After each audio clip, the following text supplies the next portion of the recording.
Está no ar o programa Barba na Rua, a Rua Fala pela TV Comunitária, canal 12 da NET. Estamos aqui mais uma vez, né, com o nosso programa aqui. Quero agradecer a TV Comunitária, canal 12 da NET, que nos dá a oportunidade aí, desde 2015 para 2016, a gente está no ar aí. Agradecer o nosso presidente Paulo Miranda, que tem acreditado no nosso trabalho e tem dado essa força, né, para a gente estar aqui, né, faz parte até de uma ressocialização.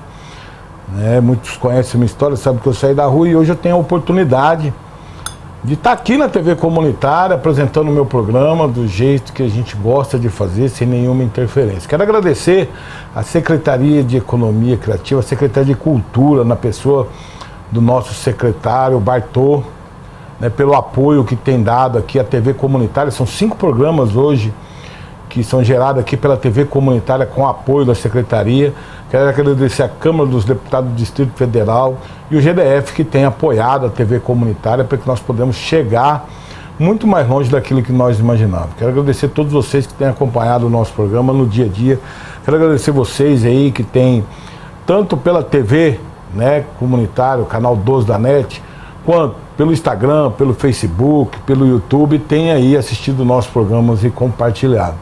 Antes de eu apresentar, né, a nossa convidada de hoje, eu quero aqui apresentar para vocês. Vocês lembram que nós passamos aí momentos difíceis na pandemia e a gente aqui numa luta tão grande na TV Comunitária, ajudando as pessoas conforme a gente podia, e a gente sempre pensou no pós-pandemia, que eu acho que é o que os nossos governantes precisam pensar, né? O que fazer com essas pessoas que hoje estão desempregadas, que perderam seus empregos por falta, né, de oportunidade, ou até mesmo porque a pandemia, né, deixou essas pessoas aí numa miséria que hoje depende da sociedade civil, do terceiro setor, para se alimentar. Através disso, vocês sabem que a gente vem numa luta aí. Eu quero apresentar o resultado, né, do projeto do Instituto Barba na Rua, junto com a Rosa do Vento, que é o Qualifica a Rua, Barba na Rua. Então a gente estamos lá, já estamos entrando, vamos certificar 28 pessoas, 80% dessas pessoas são mulheres que, né, que têm seus filhos, são avós, que querem manter seus lares e hoje estão lá com a gente, lá tendo uma oportunidade de aprender o empreendedorismo. Então aqui a gente tem os nossos panos de prato, o qual elas fabricaram, e agora a gente vai começar uma fase onde elas vão também vender isso para poder se manter. Temos alguns também aqui, que são os nossos copos, nossas canecas. Vamos trazer para vocês no próximo programa o chinelo que as pessoas têm feito. Isso aqui é um modo da gente mostrar, né, que tem jeito. Eu acredito muito, eu morei na rua há muito tempo e eu não posso estar aceitando algumas conversas que eu passo a ouvir, que a criminalidade aumentou por falta de emprego. Não, eu acho que as pessoas, né, precisam sim trabalhar, porque quando se aumenta o emprego, então deveria diminuir a criminalidade. Então eu não, apesar de eu vir lá da rua, da situação de rua, tem algumas coisas que eu ainda não consigo compreender o que as pessoas falam, e às vezes a gente realmente não podemos romantizar, e sim tentar ajudar, dar uma qualidade de vida para essas pessoas, trazer esperança para essas pessoas. Mudar a pessoa em situação de vulnerabilidade, eu só acredito de uma maneira, trabalhando, gerando renda. Não tem uma outra maneira, eu não consigo enxergar. O Instituto Barba na Rua faz um trabalho de assistencialismo para aquelas pessoas que estão em situação de rua, e a gente também estamos preocupados com essas pessoas aí que estão desempregadas. Então eu preciso, nós como sociedade civil, precisamos ajudar essas pessoas enquanto elas têm lá uma esperança de ter um barraquinho, uma casinha, porque quando essas pessoas vêm para a rua, para a gente, para o terceiro setor, para todas as instituições que trabalham com esse alto índice de pessoas de vulnerabilidade, fica muito mais difícil, né? E hoje eu estou recebendo aqui uma pessoa muito querida por Brasília, uma pessoa assim que tem uma admiração muito grande em Brasília, né? Apesar dela ser lá do outro lado da cidade, mas ela é muito conhecida, né? A doutora Jane Klebia, né? Doutora Jane, muito obrigado por a senhora estar aqui, delegada de polícia e agora eleita deputada distrital aí por 4 mandatos aí, para comandar, ajudar a reorganizar a política de Brasília. Doutora, obrigado por a senhora estar no nosso programa, mas como eu faço com todo convidado, para a gente entender com quem que a gente está falando, quem que é a doutora Jane? Qual que é a história da senhora em Brasília? Como se deu essa história da senhora em Brasília? Barba, boa tarde. agradecer a você o convite, né, a oportunidade de estar aqui conversando com as pessoas. Sou conhecida como doutora Jane, doutora por causa do delegada, e agora vou ser a deputada Jane Clébia. E quem é Jane Clébia? Jane Clébia é uma moradora de Sobradinho, que veio para... A minha família veio para Brasília em 1960, então eu já nasci em Brasília, sou uma baiana que nasceu em Brasília. Nasci aqui e meu irmão, 1 ano e pouquinho mais novo que eu, e minha mãe, com nós dois, acabou sendo abandonada pelo meu pai e nos criou aí com muita resiliência, né? Que o termo hoje moderno é resiliência. Resiliência é muita paciência, é muito trabalho, resignação, e estudou no noturno. Minha mãe, eu acho que ela é grande exemplo da minha vida, que era uma mulher muito guerreira, que passou por todas as dificuldades que você imaginar, imagine, tá em Brasília em 1960, onde não tinha lugar para morar, não tinha emprego, e ela com 2 filhos. Então hoje eu consigo enxergar muitas mulheres que passam exatamente pelo que ela passou naquele momento. Então eu cresci vendo essa mulher forte, que sobreviveu e que lutou e que criou os filhos, que deu educação. Ela acabou indo para a enfermagem e, curiosamente, ela fez a mim e meu irmão auxiliares de enfermagem, porque era o que ela entendia. Ela dizia o seguinte: você tem que ter uma fonte de renda, tem que poder se alimentar, e a enfermagem dá isso para vocês. Então na nossa casa nós somos 3 auxiliares de enfermagem. A partir da enfermagem, que eu comecei aos 18 anos, eu consegui me bacharelar, fui para o CEUB, fiz geografia, depois comecei a dar aula, morava em Sobradinho, dava aula na Samambaia, Taguatinga, Lucanas, a Norte, Fercal e por fim Sobradinho. Então dei aula por quase 10 anos e eu saio da educação, sempre por concurso, para a Polícia Civil.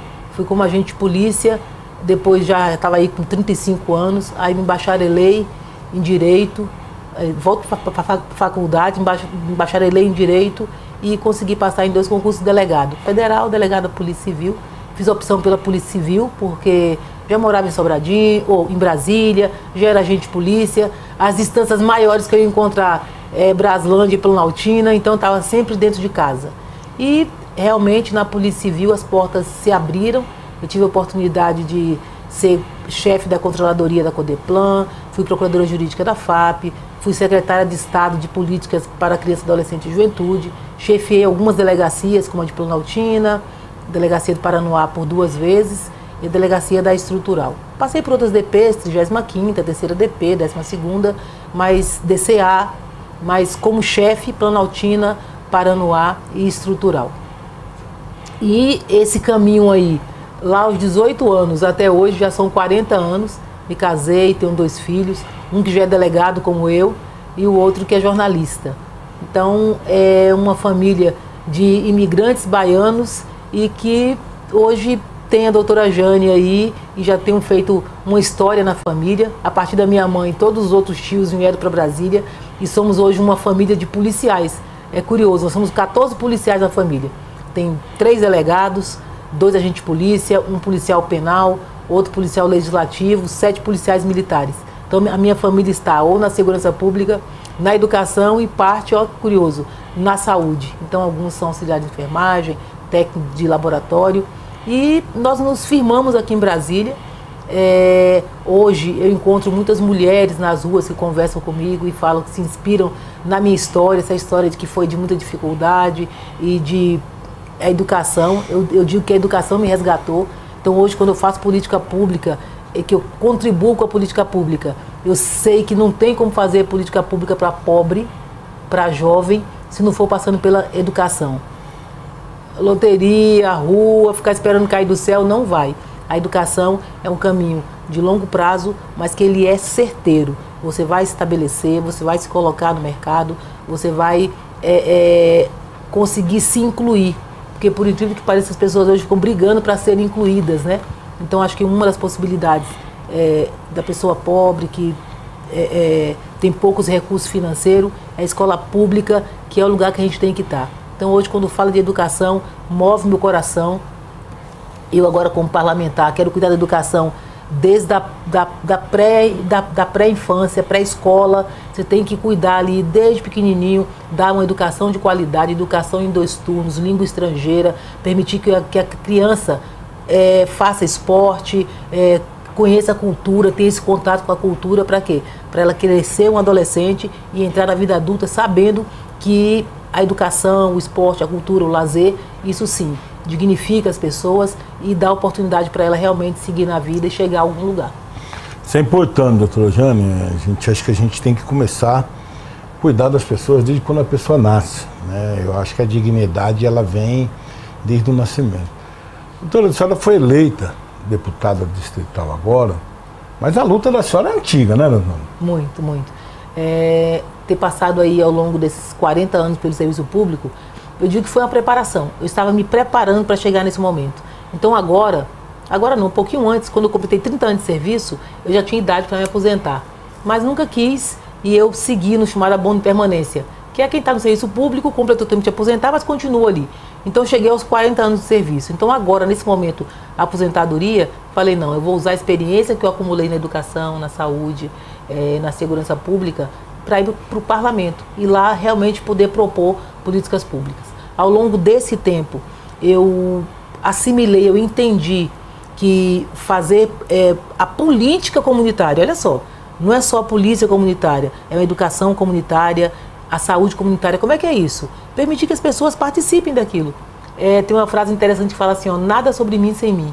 Então não tem como fazer educação sem o estudante, não tem como fazer educação sem o professor, sem a comunidade escolar, não tem como fazer segurança pública sem a participação das pessoas. Então na delegacia eu sempre buscava, eu dava o meu jeito para incluir as pessoas no meu trabalho. Na minha investigação, eu fiz busca ativa por muito tempo. Eu ia fazer visita às mulheres que estavam em situação de vulnerabilidade, que sofriam violência doméstica. O meu telefone é quase um 190, 197, porque eu recebo denúncias, ligações, mensagens, muito. Então eu colocava o meu telefone pessoal à disposição das pessoas, na intenção de que elas realmente conseguissem enxergar o trabalho da polícia e se sentir participante. O trabalho que eu fiz no Paranoá, em Itapuã, muita gente questiona, pergunta curiosamente assim, como é que é isso? Por que que a doutora tem esse apreço todo, ou a população tem esse apreço por ela? Justamente por isso, por estar disponível para as pessoas. Da comunidade, tá junto. Abrir a porta da delegacia e colocar o povo para dentro, entendendo assim, ó, aquele espaço é o espaço da comunidade. Eu digo isso aos policiais que trabalham comigo. O nosso trabalho não existe sem a comunidade. Então é essa que eu tenho que ouvir, que eu tenho que atender bem, né? Que não precisa ser só aquela pessoa que vem acompanhada de advogado. Não, a pessoa da mais simples, aquela simplória que às vezes não consegue nem expressar o que ela quer, não consegue dizer. Você tem que ouvir com paciência, traduzir o que ela quer, colocar isso no papel e prestar esse serviço. Então, prestar esse serviço com qualidade, trazendo a comunidade, me ajudou a ser o que eu sou hoje. Muitos crimes foram resolvidos na região do Paranoá e Itapuã, que é onde eu fui chefe por mais tempo, a partir de denúncia anônima. Teve um crime de um padre que aconteceu aqui no plano piloto e a resolução passou pela delegacia do Paranoá. Alguém ligou falando, doutora, confio em você no seu trabalho. Eu sei onde é que está o autor, sei onde é que estão as coisas, sei tudo o que aconteceu. Eu ligo o delegado da delegacia aqui do plano piloto, falei, doutor, eu tenho informação, é coisa de informante. Se o senhor quiser checar para ver se procede, ele abre o microfone, conversa dos policiais dele ouvindo e eu relatei tudo que eu recebi. 14 horas, 17 horas, o autor estava preso, o crime esclarecido, as coisas apreendidas. E uma denúncia anônima. O tanto que as pessoas confiavam no meu trabalho. Então elas começaram a enxergar, a me acompanhar. Isso fez o resultado dessa eleição. Eu tive 11 mil votos, praticamente, ali no Paranoá e Itapuã. Dos 19 mil, 11 foram lá. E foi uma região muito bem concorrida, né? A senhora esperava isso, doutor?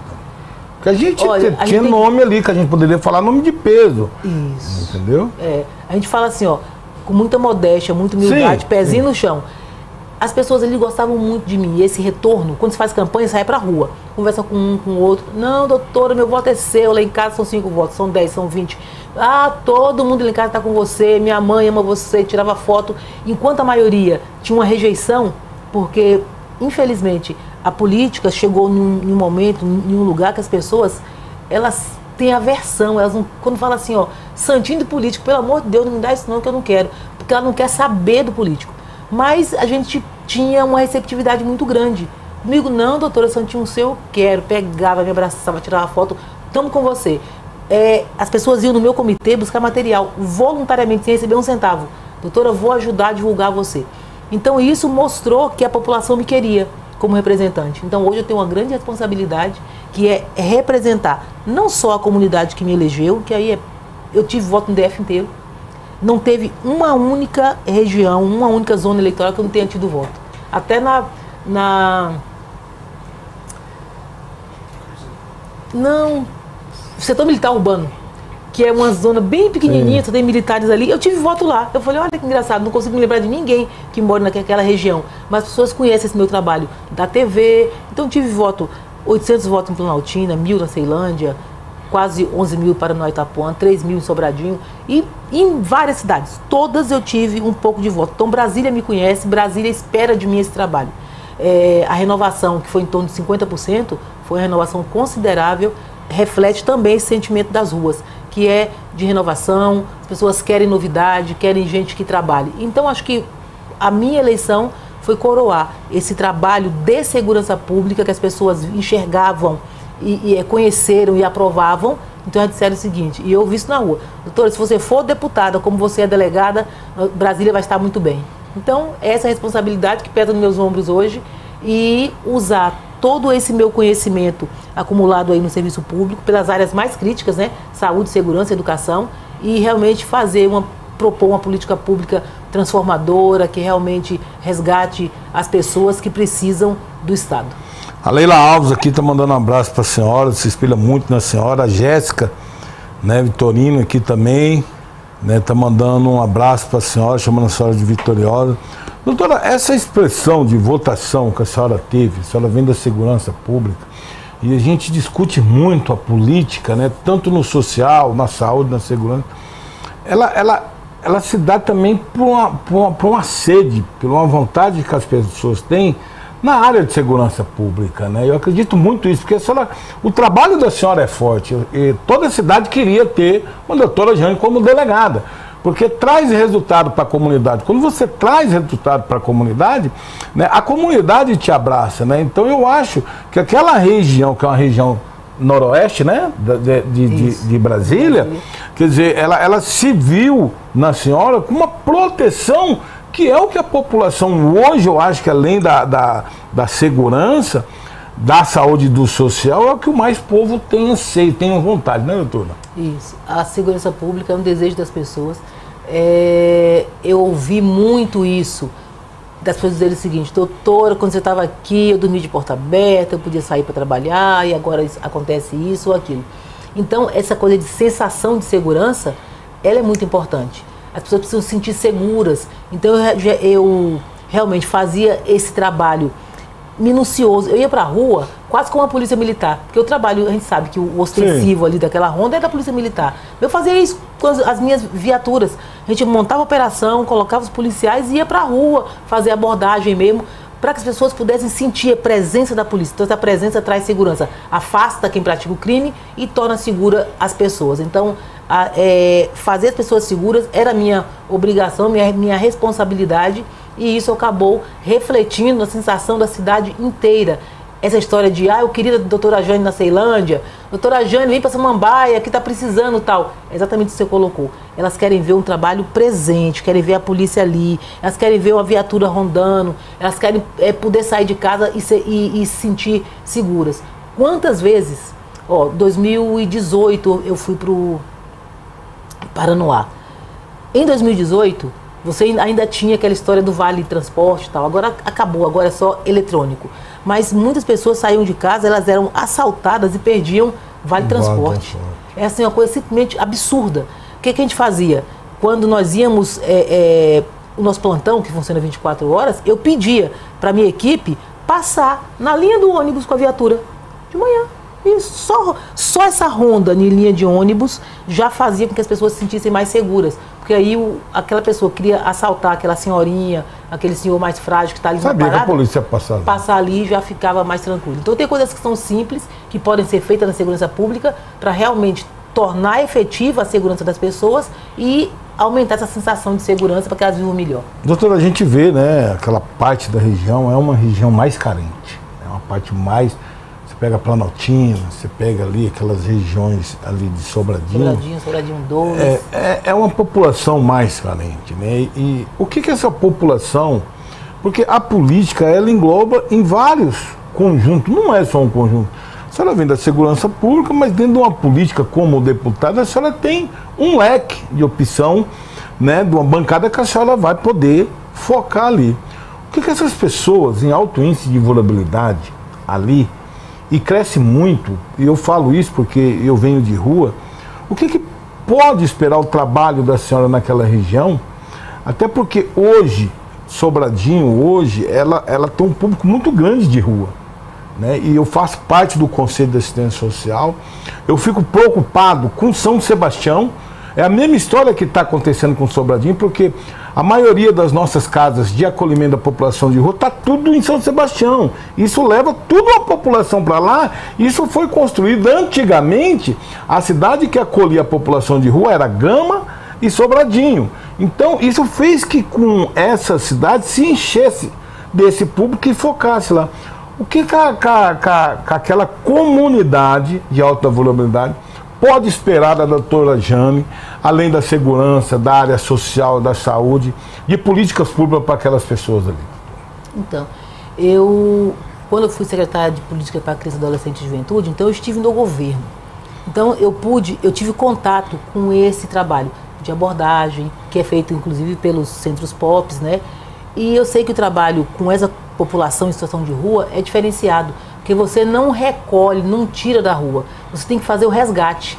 E eu sei que não é uma coisa fácil, mas a gente precisa ampliar esse serviço, como a gente estava conversando há pouco. O serviço psicológico mesmo, que a pessoa ela está vulnerável emocionalmente também, e tem que ser oferecido um conjunto de coisas. Primeiro, essa recuperação emocional dela, esse tratamento, e aí sim, oferecer condições de moradia, o tratamento para a drogadição, que é muito sério, que geralmente quem está em situação de rua acaba de alguma forma ou se envolvendo com o álcool ou com a droga. Então você precisa oferecer a possibilidade desse tratamento para ela, fazer esse resgate familiar, porque boa parte das pessoas que estão na rua, ela tem família, mas ele abriu mão da família por algum motivo. Então quando você trata emocionalmente, você vai entender quais são os motivos para fazer o resgate. Não é fácil, mas essas pessoas precisam ser enxergadas, elas são invisíveis.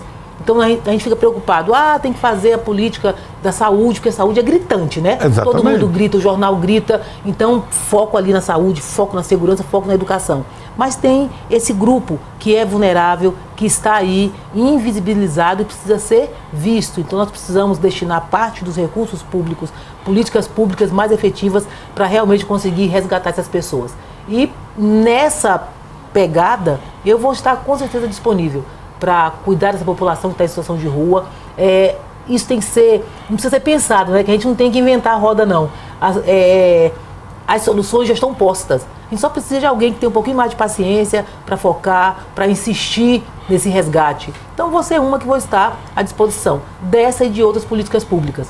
Hoje, o deputado eleito, como você mesmo falou no início, ele se elege por uma região. Fui eleita, a maioria dos meus votos foi para Paranoá e Itapuã. Então você vai ser delegada só, ou vai ser deputada só do Paranoá e Itapuã? Não, certeza que eu vou ter aquele olhar Paranoá, Parque, Itapuã, área de condomínios, ali com muito carinho, porque o meu eleitor, a maioria estava ali. Mas Brasília toda me elegeu, e o deputado é deputado por Brasília.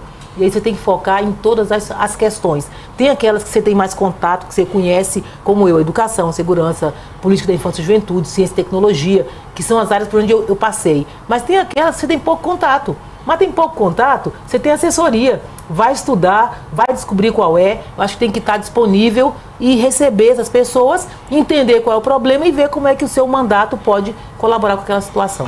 Doutora, nós estamos aqui, né? A senhora está dando uma grande audiência aqui, né? Agradecer a Ana Paula, estou mandando um grande abraço para a senhora, a Brenda Lara, a Alcar, a Kênia, né? A Brenda Lara, a Kênia, é verdade, muitas vezes as pessoas precisam sair da rua. A senhora é uma pessoa muito querida em Brasília, né? Então, a senhora conhece a história de Brasília, a senhora conhece a história de sofrimento, né, que o povo dentro... A senhora acompanha, né? A senhora é uma delegada, né? A senhora é uma servidora pública, né? E hoje a senhora tocou num ponto aí, porque assim, a senhora não é uma deputada somente de uma região, né, doutora? Eu acho que Brasília inteira pode contar com a senhora, né? Com certeza, Brasília pode contar comigo. E aquelas matérias, aquelas que eu já conheço, porque trabalhei 8, 10 anos, então eu já tenho as minhas propostas para essas políticas, né? Vou estar à disposição. Inclusive, ó, o mandato, a eleição foi dia 2 de outubro. Nós estamos aí na segunda semana depois da eleição. Eu já fui procurada por diversas associações, sindicatos, a sociedade civil organizada. Já me procura, doutora, trazendo demandas. Então a gente tem que estar de coração aberto, disponível para entender quais são os problemas e como é que você pode contribuir. Então Brasília toda pode contar comigo. Vou fazer um gabinete de porta aberta. Eu acho que o que você não pode é o quê? É passar por ali em branco. Passar por um mandato e não marcar, não ter feito nada. Pode ser até que você não consiga emplacar seus projetos todos, mas essa coisa de estar disponível, de ser ouvido, porque tem instituição que só quer ser ouvida. Ela chega lá e quando você ouve, tem boas propostas. Às vezes você não consegue resolver ali uma lista de demandas, sei lá, 20 demandas, mas você foi lá e conseguiu resolver as pontuais, as mais importantes, as principais, deu encaminhamento no restante. Então, as pessoas, a sociedade civil organizada só espera isso do parlamentar, que ele esteja disponível para receber as pessoas e fazer esse link entre os órgãos governamentais e a população. Então é isso que eu vou me propor, a estar disponível para receber as pessoas e fazer esse encaminhamento no que eu puder. Isso é muito importante, doutor, porque assim, a sociedade ela tem um contexto de uma área de vários assuntos, de vários temas, né? A senhora é uma pessoa que vem lutando há 40 anos, como a senhora diz, né? Então a senhora já tem algumas coisas que a senhora, alguns projetos que a senhora quer emplacar lá, porque a senhora acha que é viável aquele projeto, que a senhora já vem trabalhando como delegada e que agora, como deputada, é uma grande oportunidade da senhora colocar aquele projeto para que aquele projeto possa vir mostrar para a sociedade o resultado dele. Qual o projeto que a senhora vem trabalhando há anos, que hoje a senhora vai ter uma oportunidade de falar, não, esse aqui foi criado pela doutora Jane? Então, eu tenho diversos, mas uma das minhas pautas, eu tenho várias pautas, uma das minhas pautas mais, não diria importante, mas assim, mais caras para mim, né, que eu tenho um maior cuidado, maior zelo, que eu milito há mais tempo, é com relação à mulher. E aí a mulher em situação de vulnerabilidade, a mulher que sofre violência doméstica, criança que sofre abuso sexual. Então, essas pautas para mim são muito caras, muito importantes. E eu já venho lutando, por exemplo, com um projeto meu que se chama Patrulha da Mulher. O que é o Patrulha? Um grupo de pessoas, eu tenho um programa de rádio, inclusive, que é o Patrulha da Mulher, depois passou para a internet e tal. Então ali você faz orientação para aquelas mulheres que sofrem violência e começou a abrir um leque e as pessoas buscam orientação a respeito de tudo. Então você poder ouvir, orientar, dizer o que fazer e até encaminhar essas pessoas. Então agora eu acredito que com o mandato esse projeto vai se fortalecer ainda mais e você possa oferecer ajudas mais efetivas. Você mesmo está falando desse projeto que vocês fazem aí, que as mulheres aprendem a fabricar, por exemplo, as toalhinhas. E eu sempre fui crítica daquelas ajudas que são parciais. Você vai lá e faz um curso, aí ensinou ela a fazer um tapete. E para naquele ensinamento. Não tem jeito, você ensinou a fazer tapete, tem que dar um microcrédito para ele ir lá e conseguir comprar o insumo e produzir o tapete.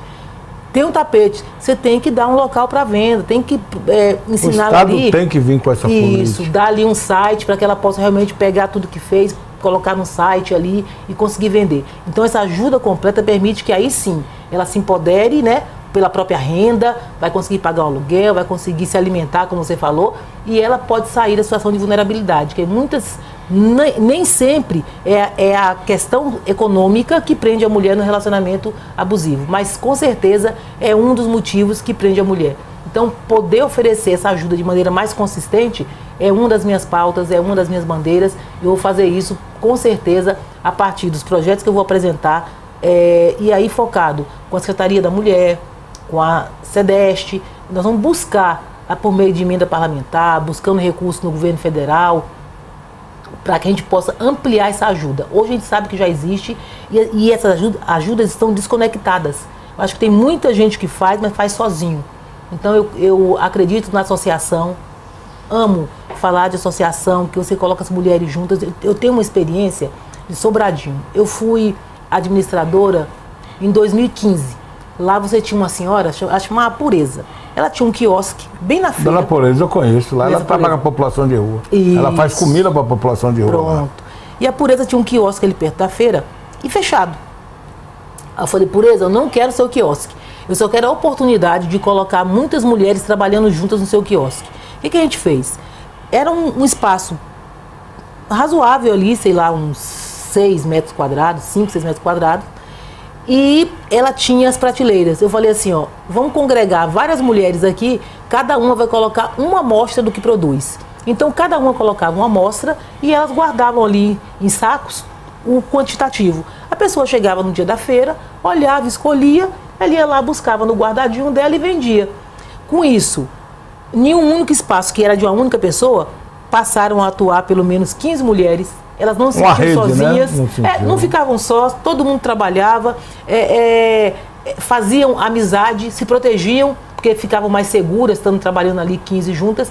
Então essa associação foi muito possível. Então acho que hoje a gente consegue trabalhar a forma associativa para que essas mulheres realmente se fortaleçam. E uma acaba dando apoio para a outra, né? Essa história de quando ela está sozinha, ela se sente fraca. Ela junto com outras, se inspira ali na outra, vira uma rede. Então a gente fomentar essas redes de ajuda, eu acho que é muito importante. E o parlamentar tem essa função, né? Didática ali, de conversar, de incentivar, de motivar. Então eu quero estar incentivando, motivando essas associações que trabalham com mulheres vítimas de violência.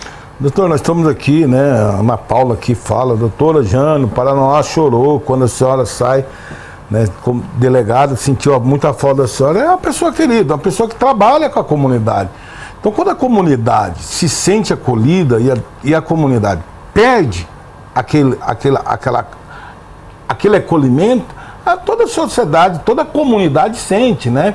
Vai sentir falta porque se criou um vínculo. Nós estamos terminando, mas eu queria fazer, eu vou trazer todos os deputados que foram eleitos aqui, porque assim, ó, quando a senhora sai, a senhora é transferida de uma delegacia para outra, a senhora deixou uma comunidade ali, né? Mas a gente está terminando, antes de terminar, eu queria aqui, porque geralmente, doutora, quando os deputados são eleitos, a primeira coisa que eles visam é uma administração, isso aqui.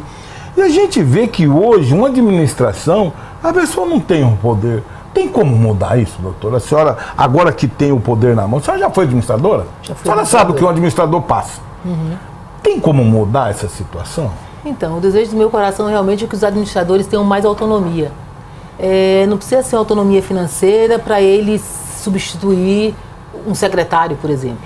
Mas ele precisa de minimamente ter recursos para ele suprir ali aquelas demandas urgentes da comunidade. Acessibilidade, um calçamento, uma iluminação que teve um problema. O problema do administrador é tão sério que às vezes a lâmpada dentro da administração está pifada e ele não tem como pagar. Ele se cotiza com os outros colegas para poder pagar. Então essa autonomia minha para ele cuidar da cidade de forma mais rápida, eu acho que é muito importante. E é uma coisa interessante que pode acontecer sem vulnerar a Câmara Legislativa, sem ameaçar parlamentares, né, sem atrapalhar o trabalho dos secretários.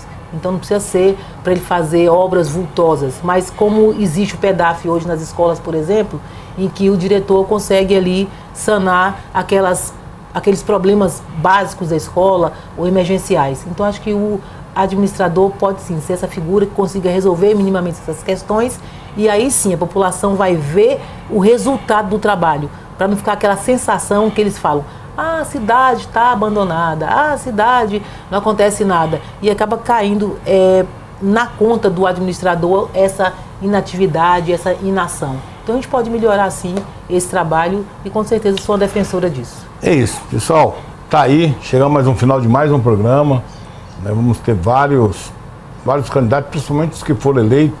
A gente vai estar convidando para estar aqui no nosso programa, para a gente discutir, debater, né, as ideias, né, que esses deputados vão assumir, que na verdade a gente espera coisas novas, né? Então nada melhor do que pessoas novas estar lá para nos representar e trazer.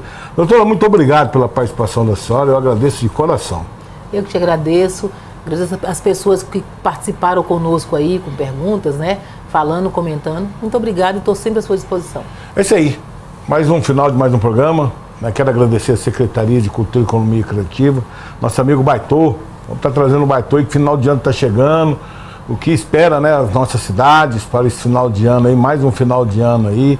Quero agradecer a Câmara dos Deputados do Distrito Federal, quero agradecer o GDF pelo apoio que tem dado, não só o programa do Barba, mas sim toda a TV comunitária, que nós podemos estar chegando aí, né, na sua casa, trazendo as informações. Quero agradecer a todos vocês que têm acompanhado o nosso programa, nos encontrado na rua, nos dando força, né, agradecendo o nosso, incentivando, agradecendo o nosso trabalho aí, que é feito aí com essas pessoas de alta vulnerabilidade. Muito obrigado a todos e até o próximo programa.